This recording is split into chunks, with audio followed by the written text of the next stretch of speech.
Okay, we're going to be converting from scientific notation to and from decimals. Now, first of all, let's look at the case of decimals. Let's see here. Now, when it comes to decimals, these are all examples. Okay, I regard these as large numbers because all the numbers in front of the decimal basically give us, how should I say, large numbers above 1. When the numbers are behind the decimal, and I call these small numbers, okay? So this is an example of large, and this is what I call small. Now, knowing whether the numbers are large or small lets us know whether the exponents are going to be positive or negative. So large numbers are represented by positive exponents, whereas all of these small numbers in scientific notation are represented by negative exponents. Now, what is scientific notation?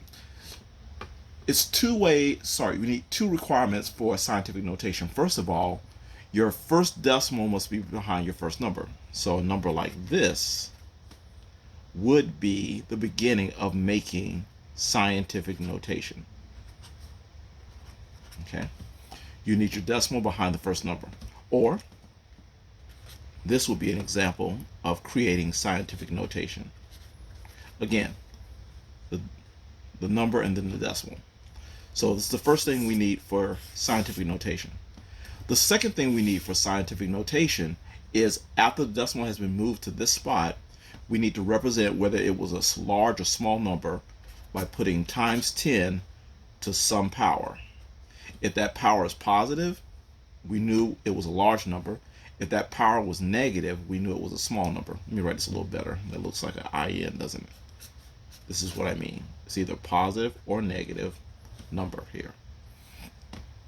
So let's take a look. Okay. This number right here is a large number, so this is going to be represented by scientific notation with a positive exponent. But first, let's get the decimal behind the first number here. So that'll take 2 moves. So once we move it twice, we'll finally get our 2.7, 2, and 3. Okay? And to represent that this was a large number, we're going to say times 10. And we had 2 moves. That'll be a 2, and that'll be a positive 2.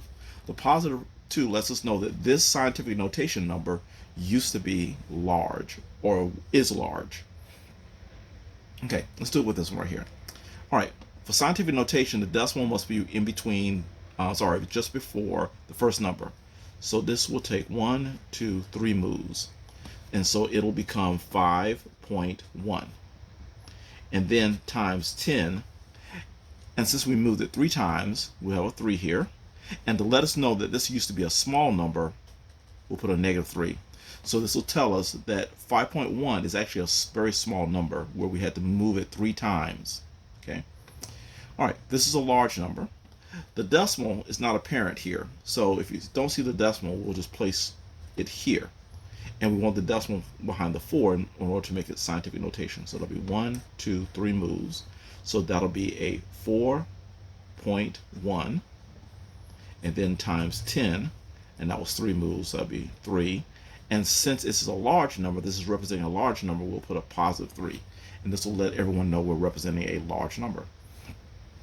Okay, this right here, we want the decimal just behind the 4. So when we get it just behind the 4, we'll get our 4.8. And that's the beginning of getting scientific notation. Now, we moved it 1 time, so that'll be times 10 to the first power. And 0.48 was a small number, so we'll represent it with a negative 1. The negative 1 lets us know that the original number that 4.8 came from was a smaller number. Okay, so that was decimal to scientific notation. Let's go from scientific notation to decimal. We have a number here which is 2.3 times 10 to the second power. Since the 2 is positive, this was a large number.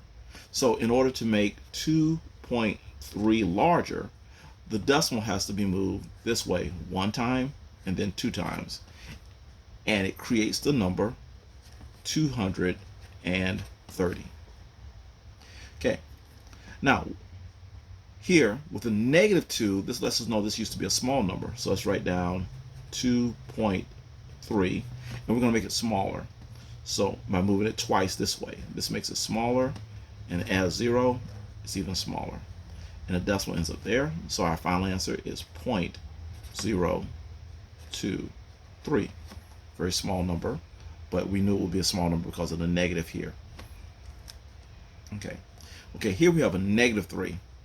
Okay, that means that we need to make this number small. So let's start off with 2.3, and we're going to make it small. We're going to move the decimal 3 times to make it smaller. That's 1 time. Add a 0, that's 2. Add another 0, that gives us 3 moves. So then this used to be 0.0023 as a decimal. So going from scientific notation to the decimal.